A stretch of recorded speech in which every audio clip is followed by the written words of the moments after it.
Happy Friday and welcome to the Fox 5 Live Zone. I'm producer Chris filling in for Guy Lambert, and we have almost made it to the weekend, and that means we have almost made it to Commanders Sunday. Whether Jaden Daniels will play or not, we still have to wait and find out. Hopefully we'll find out during the next 2 hours, and when we do, we will bring it to you live. Also, a show of support for Jimmy Kimmel from some of his fellow late-night comics. We'll talk about all of that and more. And then later, comedian Joey Avery taking the stage right here in Washington, D.C. this weekend. We talk to him all about his shows and more. First, though, we have to talk about that weekend forecast. Annie Mae's birthday weekend, Oktoberfest, and more. Caesar joining us now live. Tucker going home early on a Friday, I guess. Yeah, we decided to give Tucker, a little bit of a break every now and again. Enjoy that beautiful weather outside. Yes, it's really what we have going on for us, right? It's really nice out there. I was telling Tucker yesterday that if someone out there rides a motorcycle,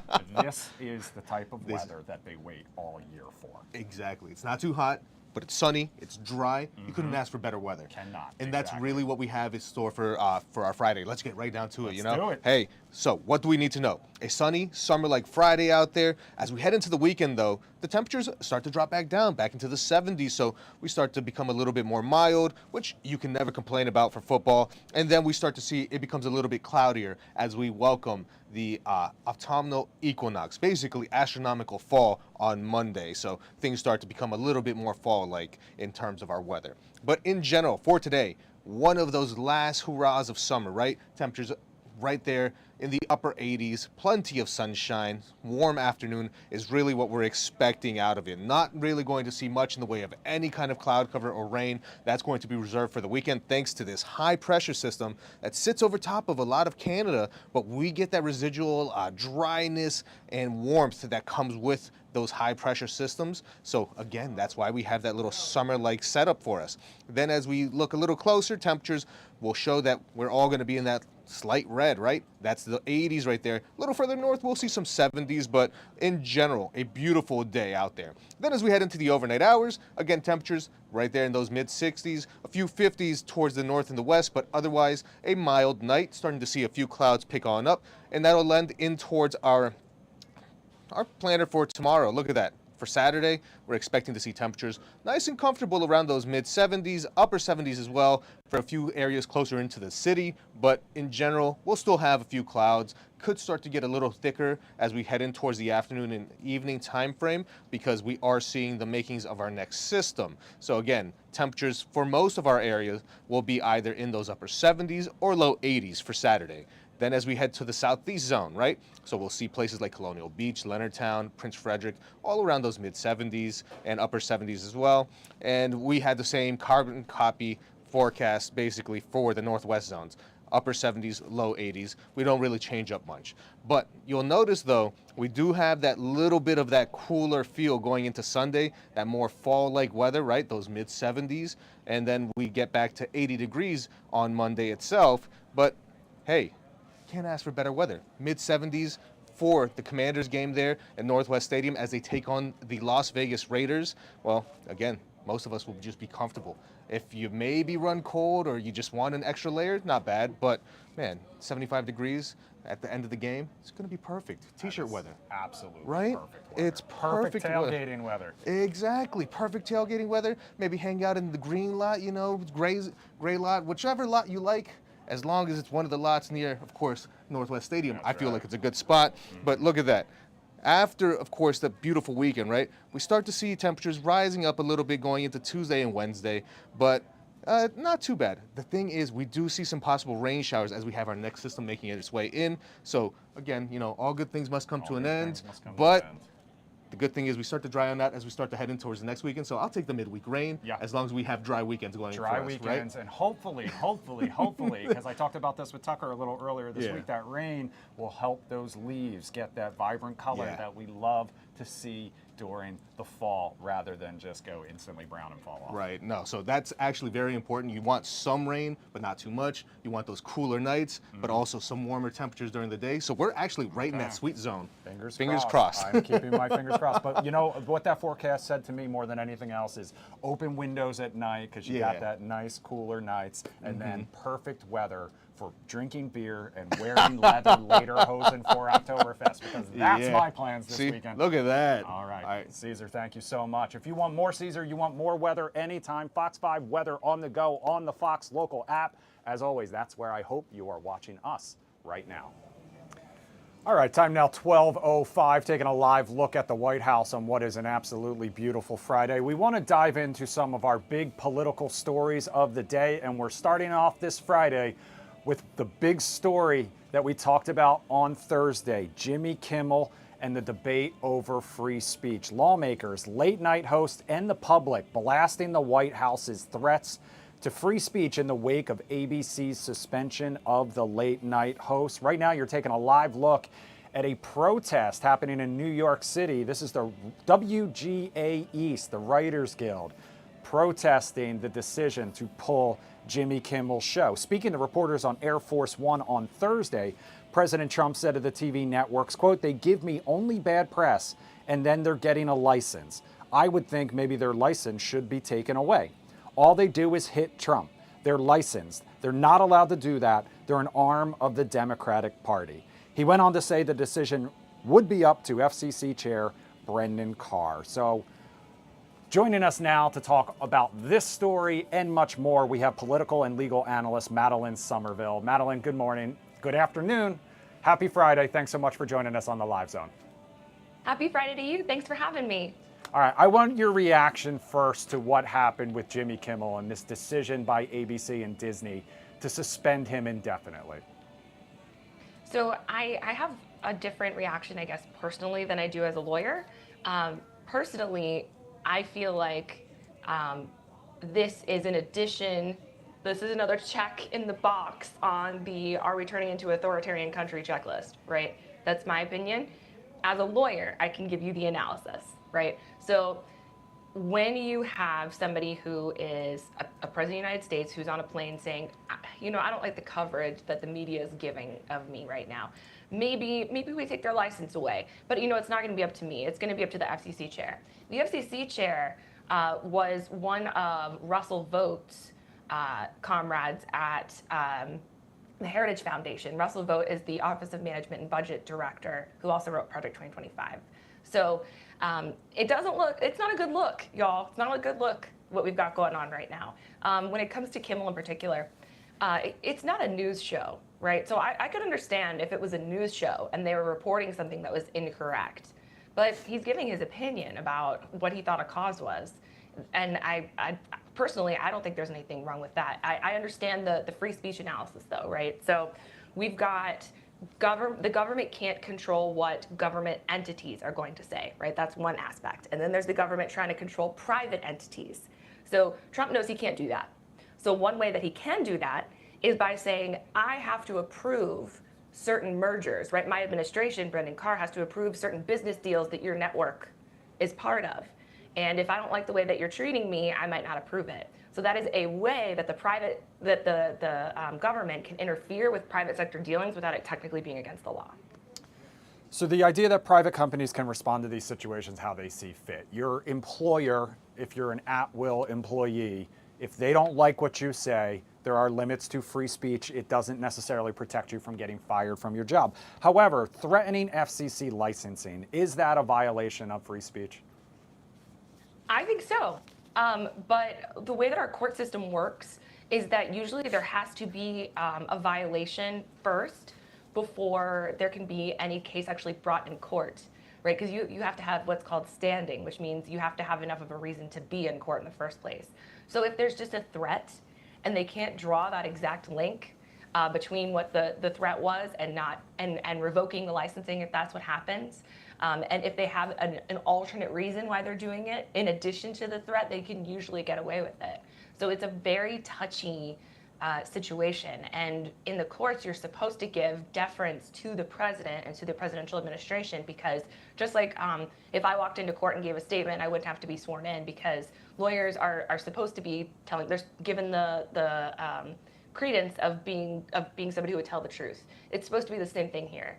So we'll certainly see, but if you are overstepping, that would be for a judge to decide. Cameras caught Jimmy meeting with his lawyer yesterday. From your legal perspective, does he have any legal fight? Does he have any legal recourse? Is there anything he can actually do to kind of fight back against this suspension? So I think he definitely has a case depending on what the jurisdictional laws are that's governing this. Because as a lawyer, I'm only barred in Georgia, so I don't know what the laws are where he's located or where the home base of his parent company is located. But there are at-will employers, right? So you can fire somebody for any reason if you're an at-will employee. But there are certain protections that still exist within the private sector, and that's usually dependent on what the local laws are. That's why there are a lot of local laws that apply to like LGBT protections, right? Because you have to have the local laws that protect it versus in terms of speech, because it can't come from the top down. So it will depend on what the local laws are there, but I would say he has a case. All right, well, we'll keep following this one for sure. In the meantime, let's talk about a new poll focused on Republicans and the outlook on the future. The new AP NORC poll reveals Republican optimism of the country's future has fallen. Only half of Republicans polled think the nation is on the right course. That's compared to 70% back in June. A main concern among those polled was political violence and division. So let me get your reaction to this new poll. Yeah, I'm really surprised actually to hear that, but it's interesting because I was on a more right-wing radio show last night, and I'm usually the left-wing commentator on right-wing radio shows, but before that I was just neutral, so I know how to play both games. And I heard some folks say, you know, I'm so glad for what President Trump is doing in DC, but I don't want him to come here, right? People who are Trump supporters, Republicans. And so I think that they are realizing, Republicans are realizing the potential for impact on their own lives for something that they've just seen on TV elsewhere. And that is a worry that people are having. It also leaves an opportunity for President Trump to come in and say, oh, there's a problem here, let me fix it. And that is another way that he might be able to get the troops that he wants into the different cities. I mean, you make great points, let's put it that way, that it's better for thee, not for me. We'll kind of see how this plays out. Let's move back here to DC now and talk about DC Council Member Robert White, who is challenging Eleanor Holmes Norton, the DC Congresswoman, the delegate. He says he will run against her next year. It could be one of her first major challenges. In a video posted to social media, White says threats to home rule have led to a revamped need for new representation in Congress. Now, this comes amid growing concerns about Eleanor Holmes Norton's age and her ability to serve as DC's non-voting member on Capitol Hill. Yesterday, the 88-year-old reiterated she is not planning to retire. So, in your opinion, should she retire? Should she step aside and make way for some quote-unquote younger blood to take up this fight for home rule that she has passionately defended for so long? Well, I can certainly understand her wanting to not leave, because she probably, if she's somebody who's driven by her heart, which it sounds like she is somebody who's saying, no, this is what I've been waiting for my whole life, is to stand up against something like this. I'm ready to do it. But I saw an op-ed that Donna Brazile wrote, it was in the New York Times or Washington Post, where she said, this is my mentor. She's been my mentor my whole life. I've adored her. I still think she should resign and step aside. And that says a lot, because I don't think I'd be able to say that about my mentor unless, you know, it was a dire, serious situation where she really feels like the younger generation needs to come in and that the older generation is not as impactful. So I can certainly understand her wanting to stay. But I think also the issue of being able to appeal to reflect the views of your younger voters in society and to reflect the views of a new generation is important too. So I think I guess I'd have to go with Donna Brazile on that one, but I 100% understand her wanting to stay and fight. Well, you know, you brought up the age. We were talking about age. She is the oldest member of the U.S. House, but there are several senior citizens, let's just call a spade here, who serve currently and are probably running for re-election. In your opinion, should there be term limits or age limits for this position? So it's funny because this is one thing that Democrats and Republicans often agree on. Heck yes, I think there should be term limits. It's a really, really difficult way to make sure that there's freedom in the that there's an open election process. That there's an open election process around us. And it feels like it's closed off when somebody has dominated for so long. Here's the secret, actually, as to why. I can say this as a Democrat strategist, is because local elections are based on name recognition. So, everybody knows who the main players are that are running for president, but most people don't know the names of their local representatives. And so if somebody knows somebody's name, it's probably because they've been around for a long time. And if they know the name, they're more likely to choose it. Like if you're taking a standardized test, for example, and you don't know the answer to A, B, C, or D, but you recognize C, you're statistically more likely to pick C. So if you recognize a name because it's been around for a really long time, you're more likely to pick it. So psychologically, it makes sense, right, for somebody to be around a long time, but it's almost impossible for it to be overcome. So I think term limits would allow us to overcome that problem. That was me nerding out on politics, but I just wanted to share that with you. Well, I'm gonna follow up on that just for a second. Then from that viewpoint and from that strategy viewpoint, is the hope then that the candidate with the name recognition keeps running and you just surround her with people who can help kind of fill in the gaps that she might not be able to do anymore? And I'm only using this in a hypothetical example.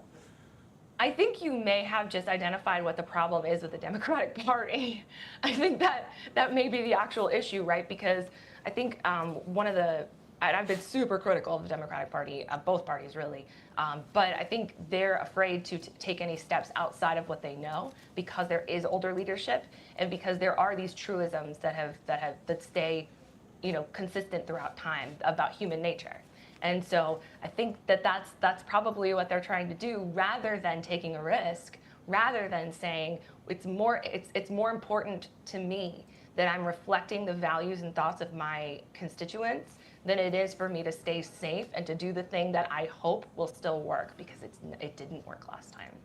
All right, let's talk about former Vice President Kamala Harris now, because she is opening up about her running mate decision. I'm sure you saw this in an excerpt from her forthcoming book, 107 Days. She said choosing Pete Buttigieg was too risky because they were already asking a lot of America to accept a black woman.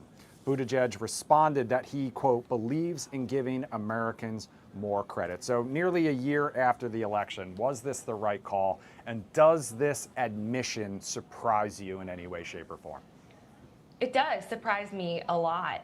And actually, it was completely unrelated because I didn't know this news story was going to come out, but I posted a couple of days ago. I had an interview on my social media. It's Maddie's Hot Take, about who I thought the next leader of the Democratic Party should be. And I love Pete Buttigieg. I'm also from Indiana, but I didn't live there when he was mayor of one of the cities in Indiana. But I truly think that he's brilliant.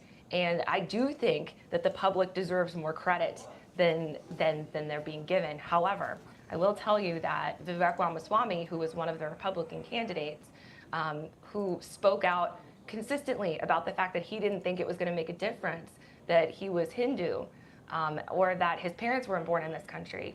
He admitted that he was wrong about that about a year in, and after he had said that he wasn't going to run for president anymore on a lot of different podcasts, he went on and said, I'm really shocked that people said that they wouldn't vote for me. So I think it depends on who you're trying to get to vote for you. And if there's enough people who are still in your camp, regardless of who you are, but I have faith like Pete Buttigieg does. I truly do. I truly think that if he stood up there and said what was in somebody's heart that they themselves weren't able to put words to yet, it wouldn't matter. I really do have that faith in people. Has there been any response from the vice president candidate that she did choose, Tim Walz? Not that I've heard of, which also makes sense because it's a touchy issue. But because Pete Buttigieg responded to it so easily, and I think he probably should. He probably should just be like, I love Pete. It's cool. no hard feelings or whatever it is, because right now they're all on the same team. We really can't afford any division in the Democratic Party at this point. It's already mega super extra divided. So it would be nice if there was just a statement of unity, because it already feels so divided. All right. Political and legal analyst Madeline Somerville, thank you so much for spending some time with us on this Friday afternoon on the Live Zone. Thanks so much. Thanks for asking great questions. I appreciate it. Have a great afternoon. We'll be right back with more right after this.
Welcome back to the Fox 5 Live Zone. We're going to take a listen in now to a rally earlier this morning focused on healthcare. This is lawmakers on Capitol Hill. Corporations overwork.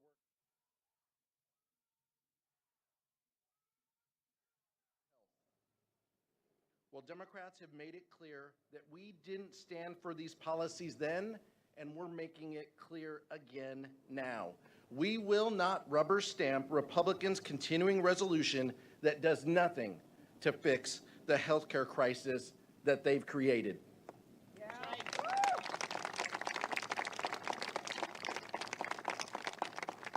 If congressional Republicans fail to act, premiums will skyrocket 90% next year for over 20 million Americans who rely on the Affordable Care Act credits, and over 4 million Americans who will lose health care coverage.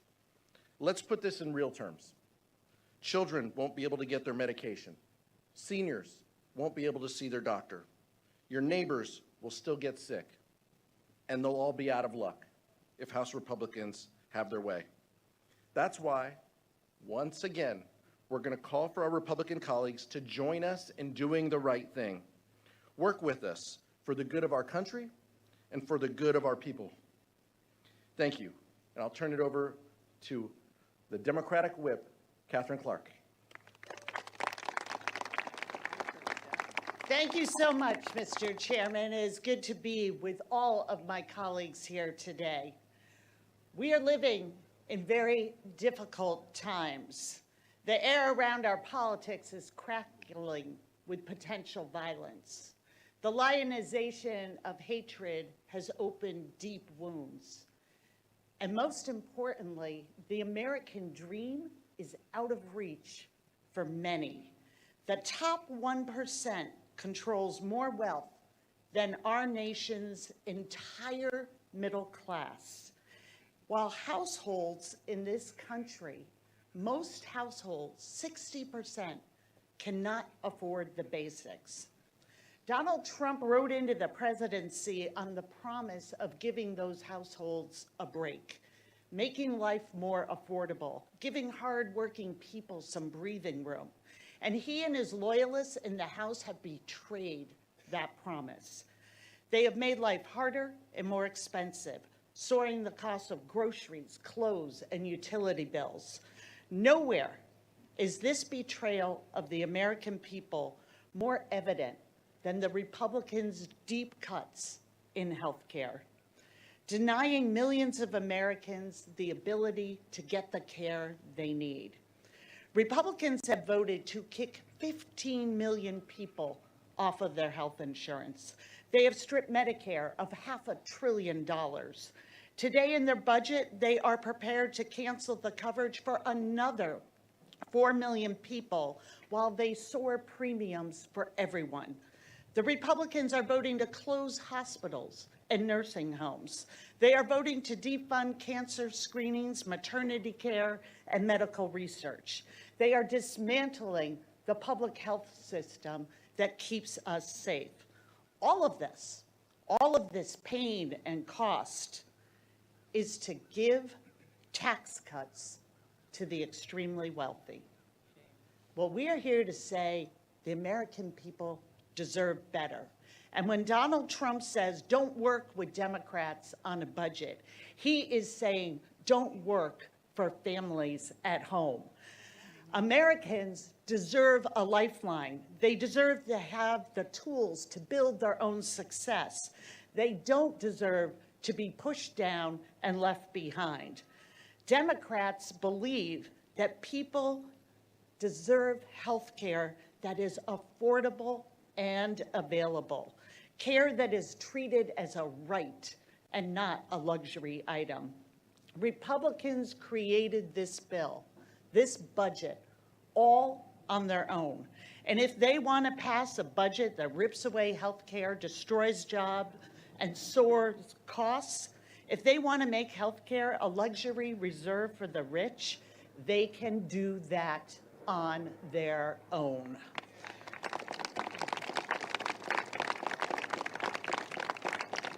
Democrats will be voting for the American people. We will be voting for people like Claire Sachs and Rika Winston. Claire, who has joined us, is a small business owner who's here with us today to talk about that she's a hardworking entrepreneur and she depends on the ACA to get by. We are voting today for the American people and for Claire. And Claire, thank you for coming and sharing your story. The mic is yours.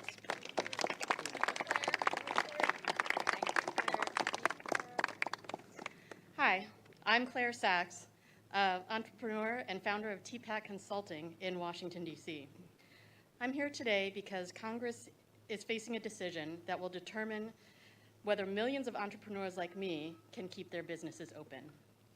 The enhanced premium tax credits that help many small business owners afford healthcare coverage expire in mere weeks. Without them, rising healthcare costs would force many small entrepreneurs, including me, to close their doors. I have 4 decades of experience in the healthcare system. In 1983, B-strep spinal meningitis triggered type 1 diabetes, which resulted in a cascade of 15 additional diagnoses. 16 is pending. Here's my reality. I literally can't live without affordable health care. I use an insulin pump that without coverage would cost $7,500, and the insulin that goes in it runs about $330 a vial, and I need 36 vials a year. Altogether, my healthcare costs without coverage would be about. All right, we're going to cut away from that healthcare rally earlier today on the Hill with some House lawmakers. And we want to take you over to Ashburn, where Dan Quinn, head coach of the Washington Commanders, is addressing the media. This just got started a few minutes ago. The breaking news right now at 12:30, Jaden Daniels has been ruled out for Sunday's game against the Raiders. That means backup quarterback Marcus Mariota will be getting the start. Let's listen in to head coach Dan Quinn now. Congrats to Josh, to Mark Klaus. Final vote of RFK. That's big news, for the fans, for the city, and a lot of people, worked really hard, to create an opportunity like that. And so just want to acknowledge that. And then coming off a long wait, we're ready to go. Two tough teams, ready to go fight and battle for it. Right attitude, right mindset. We're a resilient group. That's what I felt from the beginning. And that's where we're at. So I'm not going to go through the entire injury report, but give updates when I can. Jaden was limited today on the field. We decided to start Marcus and said at the beginning we were going to be very diligent on his return to play and make sure we didn't miss any steps. So we're going to be smart, not just fast. And player wants to do everything all the time. That's who he is as a competitor, which I love. But that's how we'll roll. So take all your questions, going from here. So just to be clear, Jaden will not play Sunday. Correct. Okay. Were you able to watch him run at all? Did you see him test that knee? And what was the final, what did it come down to for you? Yeah, just not being there all the way yet, John, honestly, like being able to do everything. So there's also a side that it was an excellent week because the progress and encouragement to go. So the fact that he was able to throw, all days and get running in today, we're just not there all the way yet, John. So it wasn't just one specific, test that I was looking for. What was he able to do today in a limited capacity? Speed work and throwing. So, running, linear running, speed work. So there's, it's a good, kind of next to, getting ready to play. Was he close enough that it made it a difficult decision, or was it very clear that it was not time? Yeah, I didn't really put it into that space. Yeah, I'd better one for the medical guys on that one, Nikki. I think just trust your eyes when you know it's ready to go. And like I said, we're just not going to do this thing in a fast way. We're going to do it in a smart way and make sure we make the right decisions. I think I said earlier, we know, his importance to us and what we do, but it's going to try to be as smart as we can, honestly. Dan, over the years, how have you come to accept the fact that you have to tell sometimes you have to tell the most determined athletes in the world, you can't go this week, Yes. You can't play this week? And I learned that probably as a head coach of the A to say, I remember going back to Matt Ryan, like he was trying and he couldn't say no. I said, I got this one. And I remember like he had an ankle and you're out, and just nodded his head because he couldn't get himself to say, DQ, I'm not right. And so that's part of it for us to trust our eyes. There's metrics and things, speeds and those tests. But also like the eye test still works too. And through the years, sometimes it goes all the way to game day, and then you could feel that part to say, can you be yourself? And yes. But there's also players that like protect them from themselves. And I think that's probably just, come through the years of experience, DA. I guess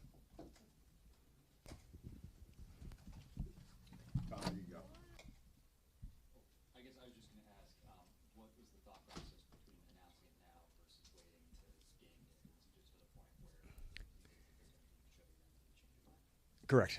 Yep. So I just thought, hey, man, this is where we're at, and go through another good workout in tomorrow to go keep pushing at that space. So just kind of staying on course, really, and go after it hard again tomorrow. I know you guys have talked about, the confidence that you have in Marcus if he needed to step in. But, particularly in this matchup against the Raiders, what gives you sort of reaffirmation that he's going to be able to handle things on offense how Cliff wants it to be run?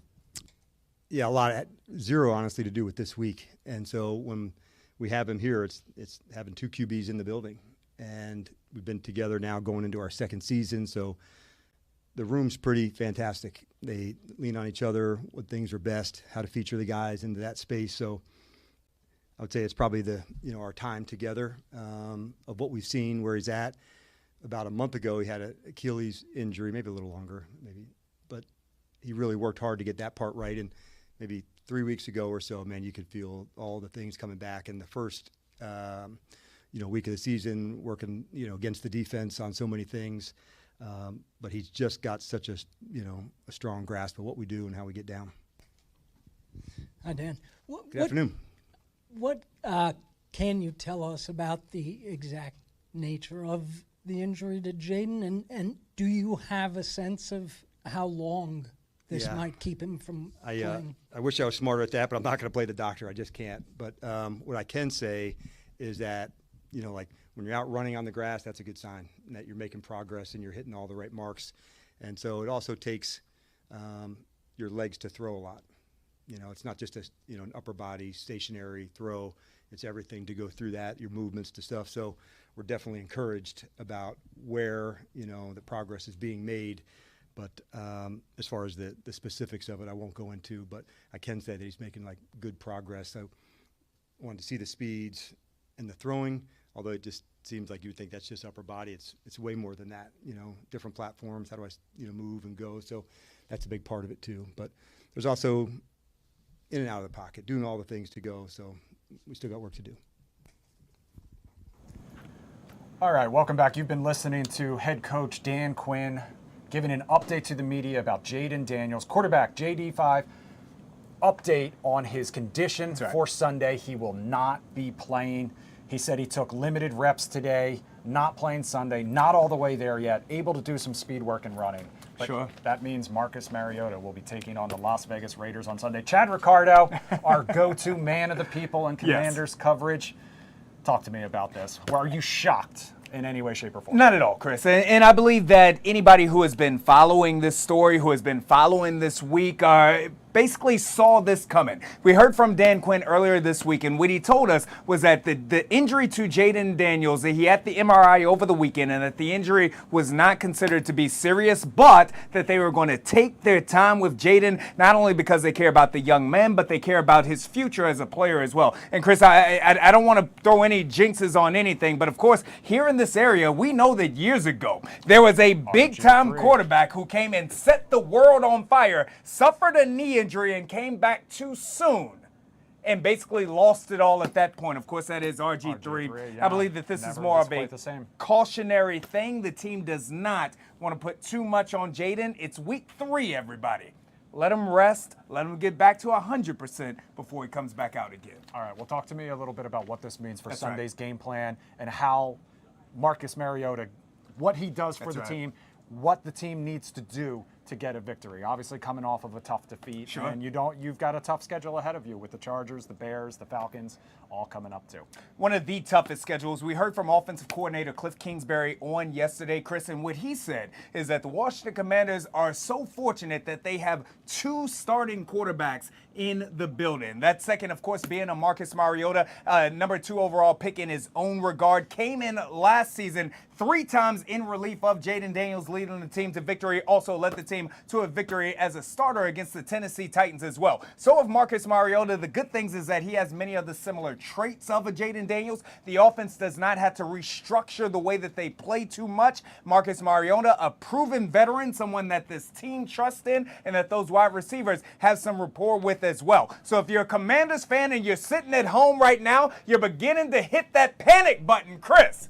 Don't hit it yet. You heard the man. Don't hit it yet. Marcus Mariota is an individual who can come in and play. The one thing that I will say about this, Mariota, and you heard it from Dan Quinn, he has been dealing with a bit of an Achilles injury of his own. Kept him out of a majority of training camp. He was cleared right before week 1, so that's the one caveat there. Want to hope that Marcus Mariota is healthy enough to carry the load.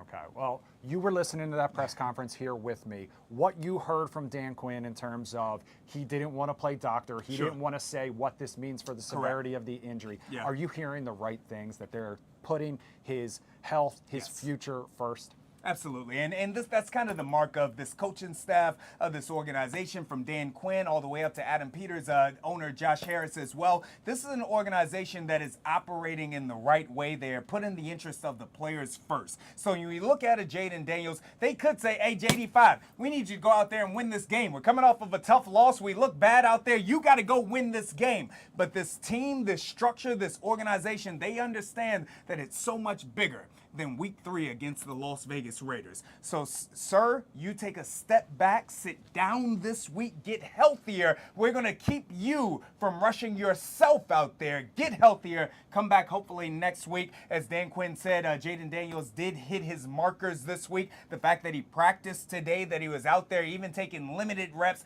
that was good, running on grass. However, again, we don't have to rush this. It's week 3. All right, and Chad Ricardo, you will obviously be out there this Yes. Sunday, the game right here on Fox 5. Tell everybody how they can follow you, how they can tune in to see you out there having fun at those tailgates. Yeah. Nobody covers the Washington Commanders like us right here. Well, me, but us, Chris. This guy. Us, right here Call it at what Fox it is. 5. Call it what it is. Man of the people. Man of the people, Fox 5 DC. Your Commanders coverage is actually going to start at 10:30, as you can tune in right on WTTG. That is Fox 5 for Fox 5's game time as we break down everything with the Commanders. Be sure to tune into that, and then we will have my live stream at Tailgate pregame special going down right here on Fox Local. That'll be from 12 until kickoff, and then hopefully we'll be celebrating the victory with the fans later on in the evening as well. That's what I love to hear. Coming up a little later, we're going to hear from Tailgate Ted. We'll talk to him all about Jaden Daniels. We'll also talk to him all about the RFK vote this week that is going to bring the burgundy and gold back to Washington, D.C. Coming up next, though, we are going to talk to the founder of Black Girl Ventures. She's teaming up with the Washington Mystics for a special event this weekend. So we're calling all entrepreneurs. Stay tuned for that. Chad Ricardo, thank you so much for your time, sir. Thank you, brother. We'll be right back.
Welcome back to the Fox 5 Live Zone on this Friday afternoon. And right coming up on 12:45, we are putting out the call to all entrepreneurs and small business owners because there's a special event coming to College Park this weekend, and it could be a game changer. Think The Voice meets Shark Tank. That's what you can expect at the pull-up and pitch competition. It's a fast-paced 2-round competition where under-resourced founders, small business owners, and entrepreneurs can shoot their shot with 60-second pitches and earn up to $30,000 to grow their business on the spot. The event is the brainchild of Black Girl Ventures Foundation. They are teaming up with the Washington Mystics for the event. And joining us now live with more details is BGV founder and CEO Omi Bell. Good afternoon. Thanks so much for joining us on the Live Zone. Hello, thank you for having me. I'm so excited to talk about this. All right, well, tell me a little bit more about the event and what people need to know if they want to come out and take part. Well, first you need to know that this is open to everybody in the city, everybody in the area. And so just take a chance and shoot your shot. I think when I built this event in particular, because Black Girl Ventures has a number of different events and programs, but with this one, I wanted to make it clear that anybody should be able to gain the skill set of just pitching their business, articulating what they have, and gaining some access to capital. So the way it works is really simple. It sounds exactly what it sounds. Pull up, you got 60 seconds, shoot your shot. We have 3 judges that will be in our first round. If you get 1 thumbs up, you get $200. If you get 2 thumbs up, you get $250. If you get 3 thumbs up, you get $500, and you get to go to the next round to pitch for 3 minutes for up to $10,000. That's amazing. Let me ask you a question. When you make that initial pitch, that 60-second pitch, if you get a thumbs up or not, are you also getting some constructive feedback about your pitch and maybe what you could do to make, if say you didn't get a thumbs up, what you could kind of tweak to maybe when you come back, get that thumbs up the next time? So there's a couple things. The capital is not all. Like financial capital is one piece, but social capital is everything. And so in that room, you're going to have a number of entrepreneurs and the Mystics team and like different people from different corporations, Chesapeake Employers Insurance, who's also partnering with us on this. And this is all made possible by the MBA Foundation, by the way. So you will have a number of people in that room to partner with, to get other insight from. The judges themselves will give a little bit of feedback for some of the round. And for the second round, we do the feedback live. So typically where the judges would go off into a room and huddle up and have conversations, that's not how it works at Pull Up and Pitch. All the feedback is right in front of you. So you're going to get an immense amount of education. And I'm just going to say free game that you wouldn't get in some other programs. Yeah, that is super unique. And speaking of unique, Pull Up and Pitch has a very unique name. So what's the story and meaning behind it? And how does it reflect the experience founders have at these events? Well, at Black Girl Ventures, we work to create access to capital for under-resourced founders. And I started this right in Southeast DC in a house. And so what we did there was I threw a bunch of people pitched, and then I gave the money that I raised at the door back to the people that won. And so what I realized is that while we wait for things to become more equitable, what we can do as a community is give, commune, work together, and support each other's businesses. And so with Pull Up and Pitch, I was thinking of different ways that I could kind of break down the barriers of access to capital.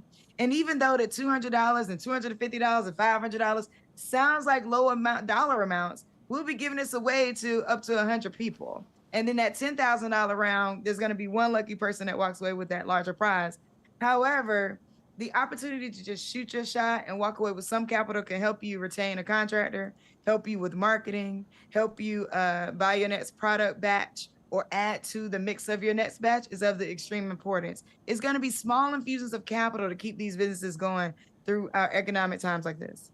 That is awesome. And we talked about Shark Tank and how this is a little bit of that, a little bit of The Voice. Now, on Shark Tank, they have the sharks. You have champions. So who are the champions for Pull Up and Pitch, and why do you call them champions? Yeah, so I'll start with why.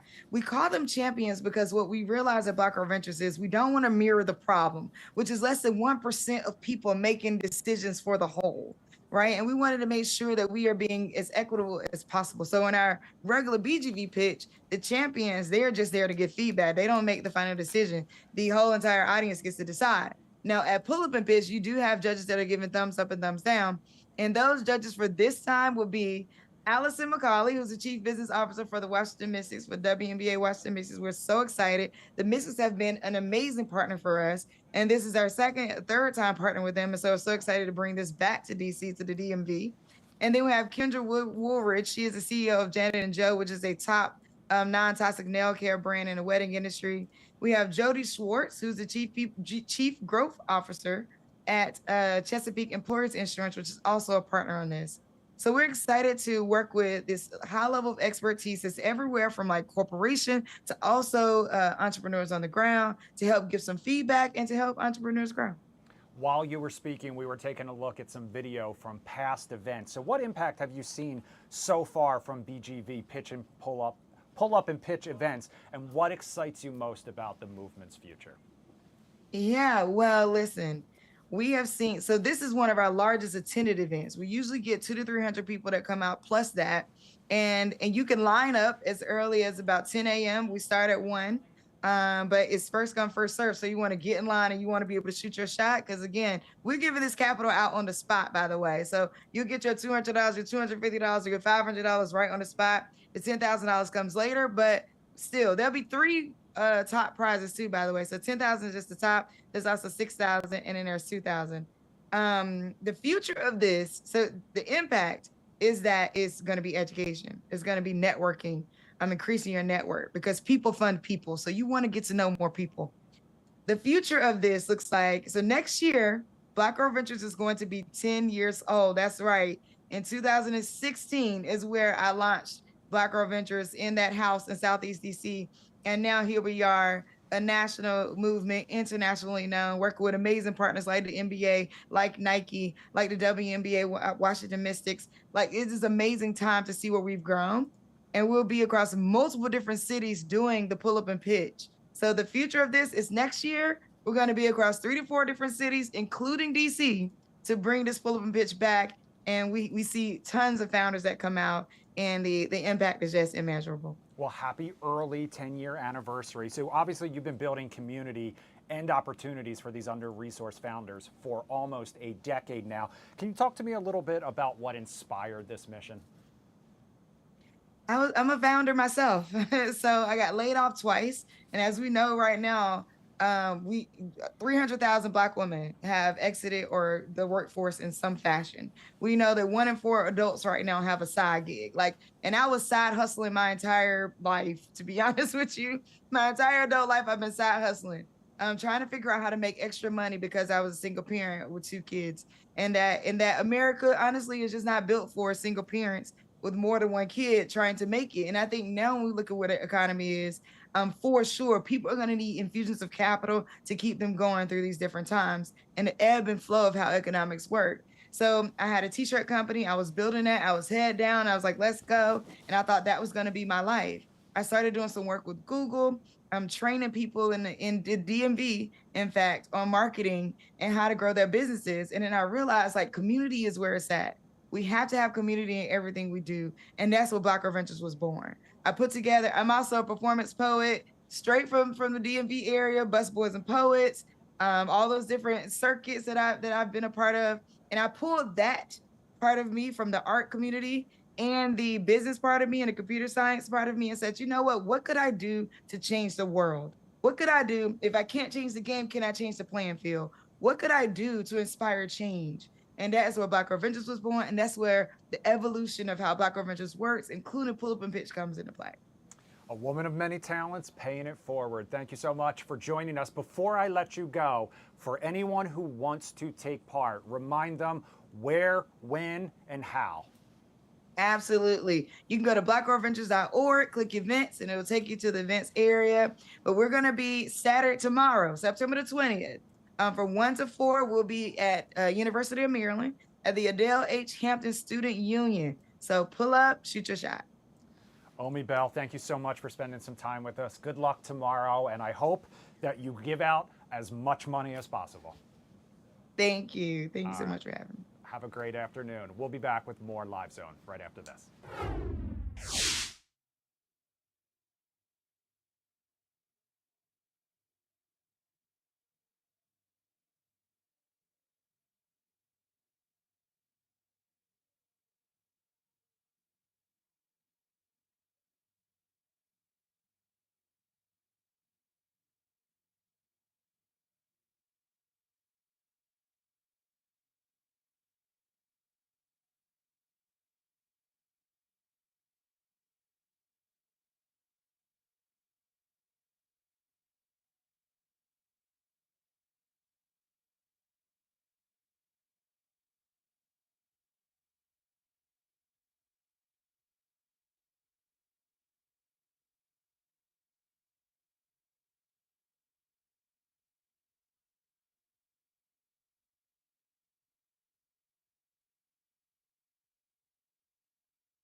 Welcome back to the Fox 5 Live Zone on this Friday afternoon. And if you're one of our viewers watching on YouTube right now and you're watching that Frederick camera shot, it looks like there must be like a bee swarm happening over there.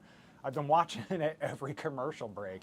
Anyway, side note, a little bit of a tangent. All right, let's get back as we approach the 1 o'clock hour to one of the big stories of the day, and that is the Washington Commanders. We just learned a few minutes ago from head coach Dan Quinn that quarterback Jaden Daniels, will not be playing this Sunday. But that is only half of the news the team made this week. We also learned all about the largest private investment in the district's history getting the green light. The multi-billion-dollar deal for the RFK Stadium bill received 11 yes votes to move forward. This would return the Washington Commanders back home to Northeast DC. $3.7 billion, like I said, would not only go toward the new 65,000-seat stadium, but toward creating an economic boost. It would develop the surrounding area with housing, more retail stores, and a sportsplex. The Commanders are expected to play their first game at the new stadium in 2030. So for more on the announcement and this weekend's game against the Raiders, Hale Barbecue founder Tailgate Ted joining us now live. Ted, thanks so much for being here. I appreciate you having me, Chris. How you doing, man? Not too bad. All right, first, before we dive into the RFK stuff, I want to get your reaction to Jaden Daniels not taking the field this Sunday. I'm actually happy that it's not going to happen because I feel that it gives a young man some more time to get some rest.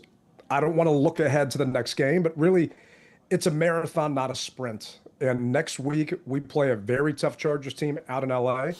Not saying that this Raiders team is not tough, but the Chargers are going to be a lot tougher test. So let's let him get a couple more extra days of rest, get that knee where it needs to be. And Mariota's a very, very capable quarterback. Yeah, that's right. We were just talking to Chad a little bit earlier, and he brought up the sense of deja vu that some Burgundy and Gold fans might have felt rushing him out on the field too soon because we saw what happened with Robert Griffin III, and his career never really recovered. So I do think they're making the right decision here, like you said. Yeah, and I mean, Dan Quinn is a player's coach. He will never put someone out there that isn't 100% ready. I think the big thing is, trying to make sure that the player themselves also slows down and doesn't do too much. Good news is Jaden did run in practice. So he's taking steps and strides in the right direction. But give him a little bit more time. Yeah, all right. Well, just a reminder, you can catch that game coming up this weekend right here on Fox 5. Ted, as they say in the musical Hamilton, you were in the room where it happened this week. Take me back to the RFK Stadium vote. Walk us through that day from your perspective. It was nerve-wracking. I mean, Council Chair Mendelson never starts on time. I got there at 9 o'clock in the morning. It was supposed to start around 10 or so. And the proceedings didn't actually happen until well after 1. But between then, the Commanders actually sent a letter out to the council saying that they were frustrated with some of the amendments that had been sent to them the night prior. And being in that room, I listened to all 13 of those amendments. Some of them were come up with at 6:56 p.m. Tuesday night, where this deal was already negotiated and agreed upon several weeks prior. And now the council was trying to slide some things in at the very last second. And it really felt like politicians trying to be politicians. Were you mentioned that you were nervous. Did you ever have any sort of doubt that this might not make it through? I had no doubt that it wasn't going to make it through. The council was always going to vote this as a yes. The problem is if any of those amendments passed that the Commanders did not agree upon or really want, then the Commanders could have come back and said, you know what, our original deal was this, you changed it to Y, now we're a no. And that was a concern. One of the big ones was trying to peel back land from the Commanders come 2050 if some of it is undeveloped.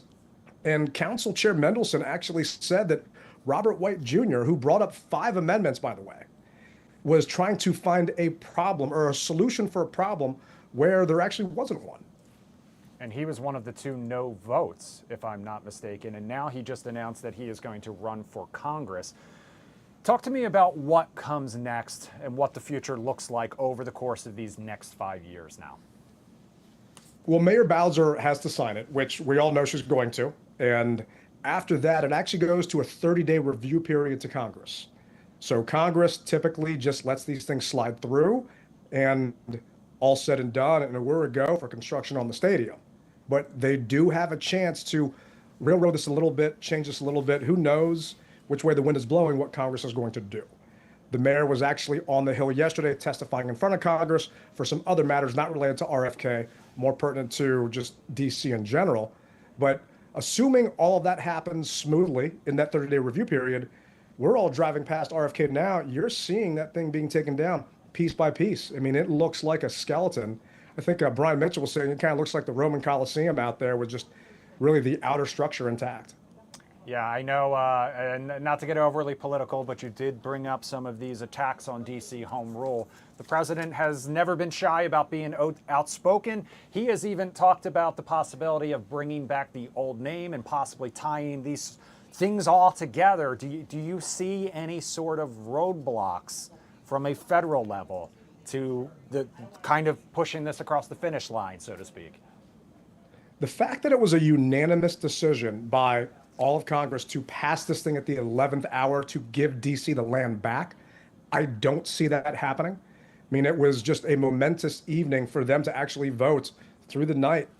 Just no one in favor of this not happening. So I can't see them doing that. But then again, it's just our government right now. There are a lot of things happening, and not to get political with it, but there are a lot of things happening that just seem to be coming out of left field. So who knows what is going to happen. But for me, I will be comfortable when there are shovels in the dirt and then we're celebrating that ribbon cutting ceremony. All right, let me ask you one more question. One of the concerns that some fans may have had when this initial proposal came out was the lack of parking lot surfaces and instead being parking garages. What does the future of tailgating look like at a new Washington Commanders stadium? Look, that's all still unknown, Chris. And I've actually been working with the team, talking with them, talking with different people that are going to be a part of this construction to try and find creative ways for us to tailgate. Something I brought up to them was communal grills on the roof of those parking garages, potentially some electric griddles, things like that that can be done. But all I know is Washington fans, we're resilient. We will find a way to tailgate in one form or fashion. It may not be what we're used to today at Northwest Stadium, but we will find a way to come together before the games, enjoy a cold frosty beverage, whether that, wets your palate, and then something to eat, and then walk inside whatever that stadium is going to be called.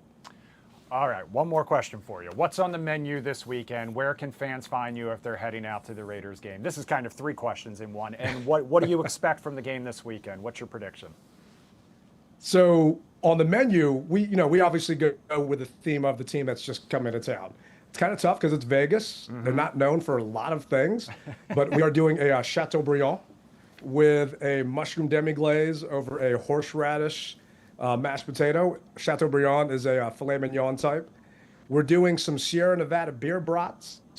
We're also going to be doing a chicken and chorizo paella and a lot of other Vegas-themed dishes on top of that.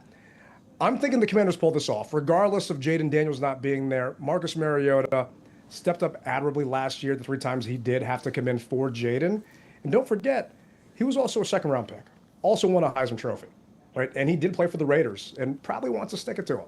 So I've got some faith that we're going to be able to walk out of Northwest Stadium, pull off that win, and I get to light a victory cigar after the fact. All right, we're looking forward to seeing that tweet on X afterwards with that picture of you with that victory cigar. Before I let you go, we talked about this a little earlier this week. Tom Brady obviously getting some backlash, accusations of a conflict of interest. He obviously called week 1, got some access to the team. Then we saw him up in the coach's booth during that Monday night game earlier this week.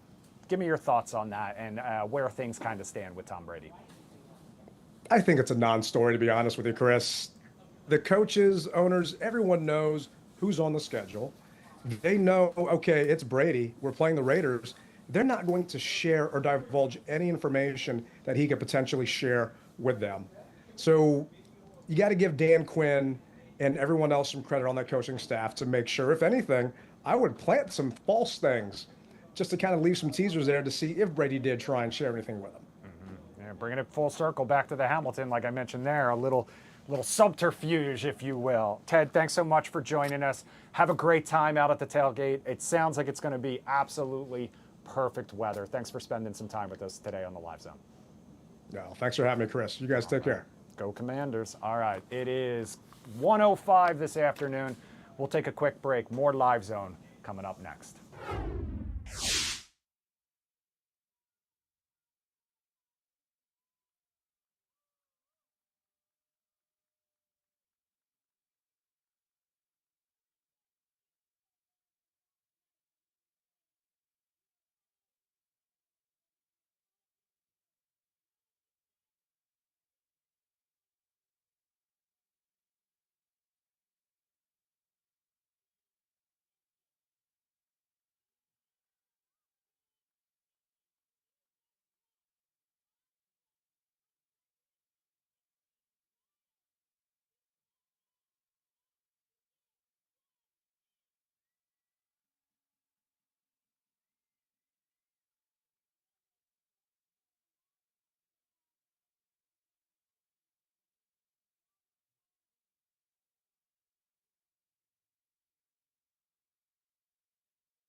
Welcome back to the Fox 5 Live Zone on this Friday afternoon. Right now you're taking a live look from down on the National Mall, the camera on the ground facing the U.S. Capitol. There are demonstrators down there rallying for constitutional rights today. This is the We Are America March on the National Mall. Demonstrators are carrying a copy of the Constitution. It's written by kids from across the country. They're aiming to advocate for the next generation and constitutional rights. Maryland Senator Chris Van Hollen is supposed to be there. He is expected to speak. In the meantime, we do want to take a listen in. Hero who defended the people in this building on January 6th. When Donald Trump has sent in the National Guard for a non-existent crime crisis, but would not send in the National Guard to stop beating police officers. I want to be very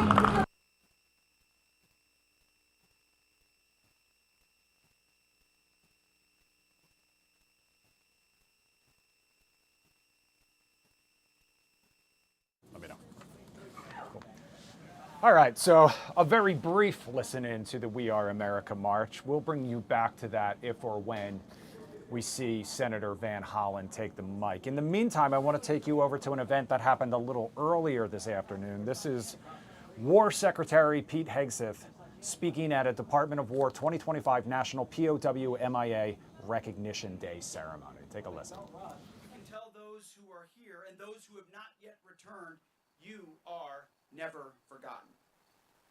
I'd like to first spend a moment remembering our nation's former prisoners of war. These men went through the fire of war and captivity and emerged on the other side. While we will never know all that they endured, we give them our deepest respect, honor, and gratitude. We're fortunate enough to have one of them here today, serving as a living, breathing example of the warrior ethos at its best. Rear Admiral Robert Shoemaker spent over 8 years as a POW in Vietnam. He actually coined the phrase, the Hanoi Hilton. Please stand up and be recognized for your bravery and service.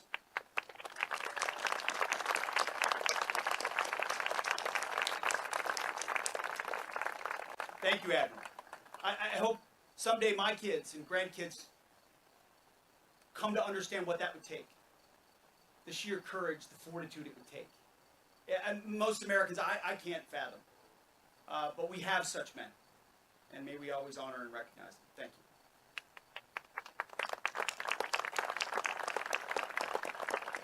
We also want to recognize the families of those who went missing in action. Your Gold Star families who have sacrificed and carry a heavy burden. Miss Jeannie Huffman is one of those.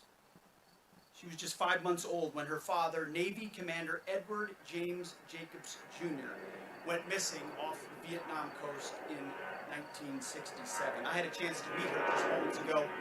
She gave me her father's bracelet.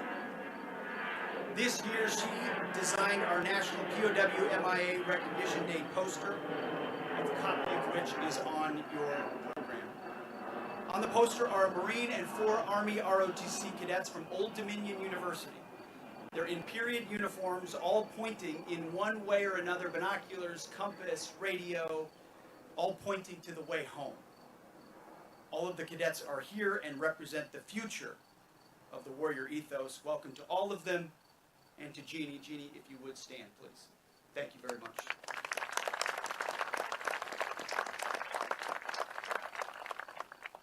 We have combat veterans here today as well. You have a unique perspective. You all served alongside those who went MIA, shoulder to shoulder, and you long for your brothers in arms to return home. Thank you for your service and your unfailing devotion. And thank you to the ambassadors and defense attachés that are here today as well. Your partnership and cooperation with other nations helps ensure we find and recover our warriors in far-flung nations. I've met many of you, and that persistence and dedication on the ground ultimately is what culminates in these returns and these remains. At the Department of War, we are working every day to restore the warrior ethos. And one of those elements, core elements of the warrior ethos, is I will never leave a fallen comrade. It is our sacred duty to uphold that ethos and ensure that we return whenever possible, and until the end, every fallen hero. There are nearly 81,000 MIA who never made it back home. World War II, Cold War, Korean War, Vietnam War, the Persian Gulf Wars. Many of them were prisoners of war as well. And it's our mission to deliver a final answer to the families who lie awake asking God for the return of their loved one. Again, most of us cannot imagine. It's our mission to return them to American soil and provide a final resting place here at home for the heroes who fought for their country. It is our commitment to you that we will work unceasingly to bring our warriors home, and we will never forget their service and sacrifice. The department's agency that's primarily responsible for that sacred mission is the Defense POW MIA Accounting Agency. It is their sole objective to provide the fullest possible accounting for our missing personnel and their families and the nation. Using painstaking historical research, exhaustive on-the-ground excavations, and those advanced forensic science techniques, the DPAA is steadfast in its accounting for missing Americans, no matter how far away, no matter how long ago. Earlier this year, because it was one of our priorities, I had the opportunity to visit one of the DPAA's forensic laboratories. And I was floored by the dedication and the talent of their over 700 military and civilian professionals. Again, Americans working quietly in far-flung places to keep the promise we made to these troops. While I was there, DPAA's identification of the 100th service member identified from remains turned over by North Korea in 2018 was announced, thanks to a historic agreement secured by President Trump in his first term. Army First Lieutenant William H. Hopp, an Ohio native, was killed in action in 1950 in North Korea and was missing in action until his remains were repatriated 78 years later. DPAA identified Lieutenant Hopp this year, and he finally received a military funeral last month back home in Ohio, where he is now buried, fittingly, next to his parents. It matters. Over the years, the DPAA has returned the remains of thousands of Americans to their families, given them long-sought answers and some semblance of closure, and the opportunity to finally lay their loved ones to rest. So far this fiscal year, DPAA has identified 220 personnel, an unprecedented number, including 157 from World War II, 55 from the Korean War, and 8 from Vietnam. One of those recently identified was Navy Captain Thomas Shurich of Norfolk, Nebraska. He was killed during the Vietnam War conducting a night strike mission over northern Vietnam. After decades of investigations yielding no results, a recovery team last year recovered material evidence and human remains from a remote and overgrown crash site. DPAA analyzed the remains and identified the captain this past April. His funeral will be in November, this November, at Arlington National Cemetery. And today I would like to announce for the first time that the DPAA recently identified the remains of U.S. Army Captain Willibald C. Bianchi, a Minnesota native. Captain Bianchi served in the Philippines, during which he received multiple wounds in battle and still volunteered to clear Japanese machine gun nests. For his valorous actions, he was posthumously awarded the Medal of Honor. He was later captured and survived the Bataan Death March. Then he moved between POW camps where he saved the lives of several other POWs. He then survived the inadvertent bombing of a Japanese POW transport ship and was eventually killed in the mistaken sinking of the Inora Maru, another Japanese ship transporting American POWs at the time. Bianchi's accounting is part of the DPAA's laboratory's Inora Maru project, which aims to identify the 431 unknowns associated with the ship's sinking. Thanks to their steadfast work, Captain Bianchi will be coming home to his family in New Ulm, Minnesota. We'll finally be able to give him the burial he deserves 80 years later. We are privileged this beautiful morning to have Captain Bianchi's family with us. If you would, please stand.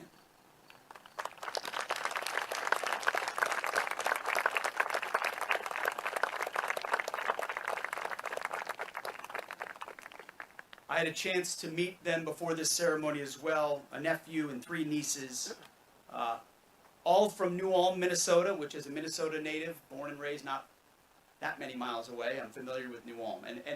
And whether it's New Ulm, Minnesota, or Forest Lake, Minnesota, where I'm from, or Wanamingo, Minnesota, where my parents from, or Iowa, or Ohio, when you add up all the memorial days and the memorial parks and the small places and the graveyards, when you add up all those small towns, and it gives you a tiny sense of the depth of the investment that is required on behalf of free people. So today we honor New Ulm, and we should, and it'll go back to the town, and that will be properly. But may we remember every single New Ulm, every single Wanamingo, every single Forest Lake across our entire country, and those who left those small towns and big towns to serve our nation. We've also accounted for many other war heroes this year, too many to list. But each of them represents a soul, a life given for the sake of our country. Each of these identifications means that we can eventually properly honor a warrior who died for his brothers in arms and his fellow Americans. DPAA will show an unwavering dedication and passion, ensuring that we do right by our troops and their families. There remain over 38,000 Americans across the world unaccounted for and estimated to be recoverable.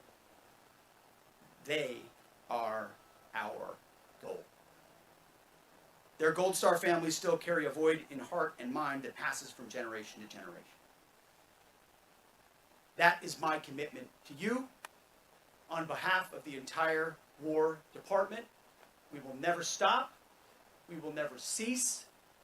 We will never give up the final commitment to the final act of the greatest Americans.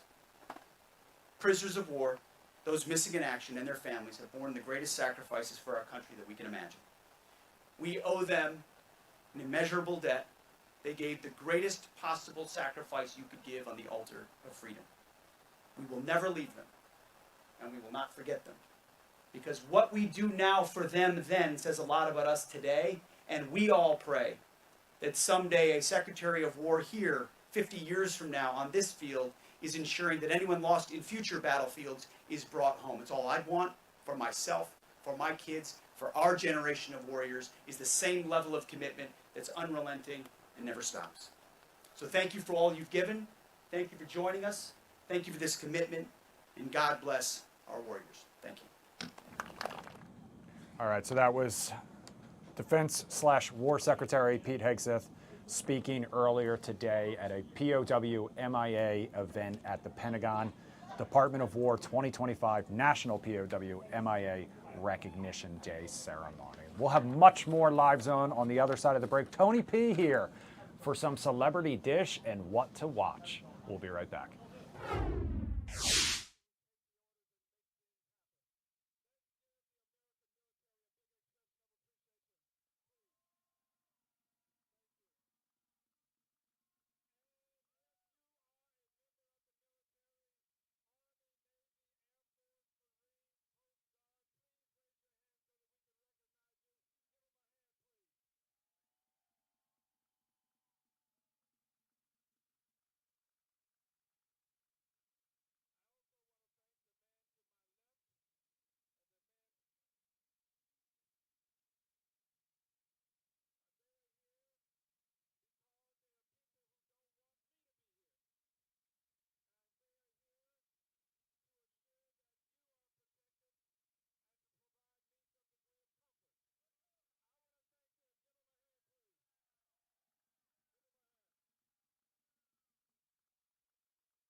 All right, we're down to the final 40 minutes of the Live Zone on this Friday afternoon. That means the wait is over. The one and only Tony P, his quirky self, has made it to the Live Zone. In this shirt. And it's casual Friday apparently for Tony P. This is a role reversal. If you've ever watched us on Do You Like It or Not, 7:30, Monday through Friday on Fox Local and Fox 5 DC's YouTube page, you know that Tony P shows up every day. He's in a suit, he's in a tie, he looks tremendous.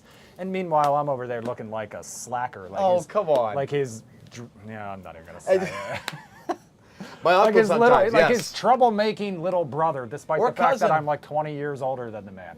I mean, but you look sharp. I'm also 30 years older than you in like my heart. I'm an old soul. So again, I'm like 78 coming here. So in reality, this is like 50 years too young for me. No, but overall, I'll tell you this. This is like the floral patterns, the new shirt I just got. Again, the floral kind of topaz looking stuff. It's very quirky. I went with the autumnal Merlot. You Possibly Commanders fans could even accuse me of wearing burgundy. I mean, you should go to a winery this weekend in Northern Virginia and just call it a day. I love that. That sounds amazing. I mean, that'd be the perfect outfit for this. I don't disagree. I have a follow-up question before we dive into our celebrity dish topics. Have you ever grown a beard? Well, I mean, I've thought about like a little goatee, maybe something, but never like a full-on beard, you know? I don't know, like maybe one day. I'm too lazy, first of all, to actually go through it and like keep there's a rough in between. Right, period. keep it like together. This is just more like let it grow a little kind of. It would take me like a month to have that much stuff. Really? Oh my god! Yeah, this is all smoke and mirrors right I here. love it. I mean, it's kind of a little like little 5 o'clock shadow going on. It's 5 o'clock somewhere. It's Friday, exactly. Hey, listen, do my Friday dance. Can I see it? Give the people what they want. There you go, ladies little and Friday, gentlemen. you know. All right. We used to have that dance in 3rd grade. Our teacher used to do it's Friday. That was only 5 years ago, as a matter of fact. Only week 3 of the NFL season, and I'm going to talk about the Super Bowl now. I'm ready. Okay, you ready? Listen, the reason I'm very why, positive about that. I love that. The reason why is because we may know who could be taking the field for the halftime Do show. we? And it may not be Taylor Swift. It may be, in fact, Adele. Adele has reportedly been approached about playing the halftime show, but according to Page 6, she is not locked down yet. Rumors have been swirling that Adele could take the field for the big game in Santa Clara, California next February. Her fiance, Rich Paul, is one of sports' biggest agents. Tony P., do you like the idea of Adele taking center stage on the biggest game of the year? I think she's one of the greatest voices of this generation. I mean, her music is so powerful, it's real, it talks about the human experience, very similar to Taylor Swift, but talks about, I think, even on a deeper level, and her voice, I mean, just, can you get any better than that? I also think that usually the Super Bowl halftime shows are not people like Taylor Swift that have a big album coming out or have been in the kind of mainstream for the last few years. I mean, Adele's kind of taken some time. She's done a lot of, other projects. This is the perfect time for her to have a huge launch again, especially if she has some projects coming up. Perfect time for her. It's a greatest hits show. It is, the the greatest Super Bowl hits, halftime right. And type she of has a thing. so many of them, and I think this is the perfect connection, basically with, with Rich Paul being involved. Yes, I think she's the perfect candidate for this The year. last few years, whether it was Snoop Dogg and Dr. Dre, and we saw Kendrick, and we saw Right. Eminem and 50 Cent, then we saw Rihanna, we had The Weeknd, last year we had Kendrick Lamar. This would be a little bit of a change of pace. It would. We know that Jay-Z and his Rock Nation has kind of been involved with the NFL in picking these halftime shows, so this is kind of a very different direction, I would say. Oh, yeah. Well, I mean, and I think it's good. I mean, the Super Bowl also had me at the Rolling Stones years ago. You had Prince back in 2010, I Well, think that it was. actually leads me to my next question. What is the greatest Super Bowl halftime Right. show? No, I mean, and I think this is a good return because I think Adele is the closest thing to a classic musician, a classic artist in this generation. All So right, for well, me, let me I am all for it. Ask one more devil's advocate question of Yes. you then, which is the Super Bowl is a spectacle. Right. Adele is a vocalist. I would probably venture first. I mean, she obviously did like a Las Vegas resident. She has done tons of tours. But do you expect that same level of showmanship that you would necessarily expect for the Super Bowl? Right, but you can also have a different emotional experience from a Super Bowl halftime show. I know people love the glitz and the glamour and the big lights and the dancing.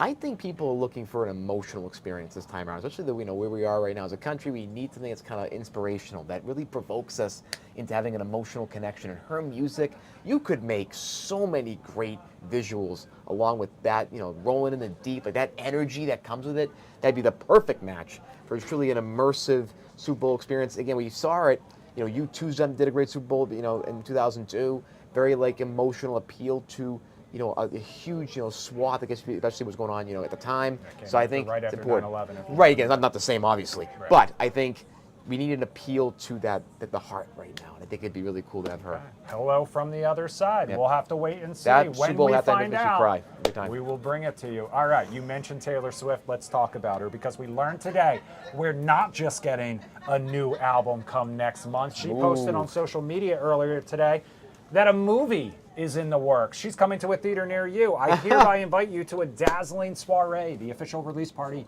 of A Showgirl, October 3rd to October 5th. Only in cinemas. You'll get to see the exclusive world premiere of the music video for my new single, The Fate of Ophelia, along with never before seen behind the scenes footage of how we made it, cut by cut explanations of what inspired this music, and the brand new lyric videos from my new album, The Life of a Showgirl. Looks like it's time to brush off that Eras Tour outfit or orange cardigan. Tickets are on sale now. Dancing is optional, but very much encouraged. Showtimes may vary. Check your local listings. Tony P., is this another cash grab from Taylor Swift? No, People no. in theaters, making this an entire multimedia experience. It's not just listening to the album. Now it's going to see the music video. We used to watch music videos on MTV. You didn't have to pay to go to a movie theater to see it. Right, but we need to bring back movie theaters. So please, I love what Taylor's doing here with this, making an immersive experience, again, bringing people together, not just watching it on our phones or waiting for a release. People are going out, enjoying it. And also, I think this is a really cool trend in content where musicians, brands, other artists are making great content behind the scenes with behind the scenes items. I think it's so people love it. They love like the day in the life content that I do, for example. This is way beyond that. It is behind the scenes about how this stuff is made. People love this. So she's hitting on 2 big trends, and let's bring back the theaters. So this is a home run across the board. No doubt in my mind this will be a blockbuster. It should be. Swifties have proven time and time again they are willing to open their wallets for each and everything that she does. I might wait for it to be. I mean, I know didn't she release the 10-minute All Too Well in theaters as well? She did. So this is not the first time that she's kind of done this before. Right. So. I mean, don't you think that like a lot of these artists, when they're kind of showing like the Taylor's version, they're showing all their different kind of like rock cuts. Does that help the fans? Do you think that that kind of give them an extra layer to the person who's performing or the product itself? Or are you not a fan of that? I mean, look, I was raised on not only what was the U2 documentary that they did? Oh God, I know what you're talking about. Yeah, Rattle and Hum. Right. Yes. Which was in and of itself, you know, indicative of everything that was wrong with these music documentaries, which is why mockumentaries like Spinal Tap exist. The new one is obviously out in theaters right now. So it's good that she's not just giving us this like, look at me, you know. She already kind of did the documentary that came out on Netflix years ago. So at least this is something new, and also it's bringing back that sort of spectacle surrounding music videos that I personally think we haven't seen since like a Michael Jackson Thriller. Remember that? I mean, that was an experience. It was a full film as a music video, and so it's kind of, I don't hate it. I just like pushing his buttons and seeing if oh great, now the truth comes out. Talk a little crap now about the Taylor truth Swift comes and out. sick the Swifties on him. Hey, you want to talk about some things to watch this weekend? Yes. I know you're a busy man. You don't have time to sit around. Look at me. I'm dressed up in floral paints today. I know, it's okay. because he's hitting the links probably. He's not going to sit around and watch. But if it's a beautiful weekend, get out and enjoy it. But what are you watching lately? Well, for me, I'd say I'm going back to the classics. I'm actually watching Mad Men. I had never watched it before. I'm a huge fan of advertising and broadcasting and branding. How far into it are you? I am on season 4 right now. Okay. So your thoughts? Any initial thoughts so far? I just like love the profession itself. It's so cool to like watch the different. Doesn't case it make you want to studies drink? I know you're not a drinker, but doesn't it make you want to grab an old fashioned? Yeah, an old fashioned or an old martini. Right. Have a little cigar out there too. Here's what I'll say. Did you watch Breaking Bad?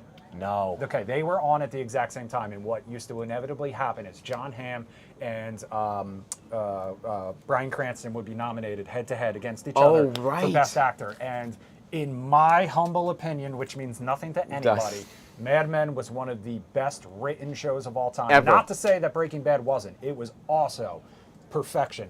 But, and the major but, and why Bryan Cranston always won is Breaking Bad was the best acted show at the time. Interesting. Yeah, I mean, I do think John Hamm played a great role. Like, again, no question. Where he wasn't just this ad man, but he did have a lot of demons that he was wrestling with. Yeah, exactly. With the infidelity, all that, and the divorce. Oh, sorry, giving it away. Yeah, Giving it away. sorry. But it's been off the air for years. I'm sorry. No Hey, spoiler I don't want to territory get in here. trouble, you know. All right. Well, if you are looking for something new to watch this weekend, Newer. and you love the behind-the-scenes stuff that Tony P was talking about, Yes, I do. The Morning Show is back for season 4. Oh wow! Okay. The Morning Show back for season 4.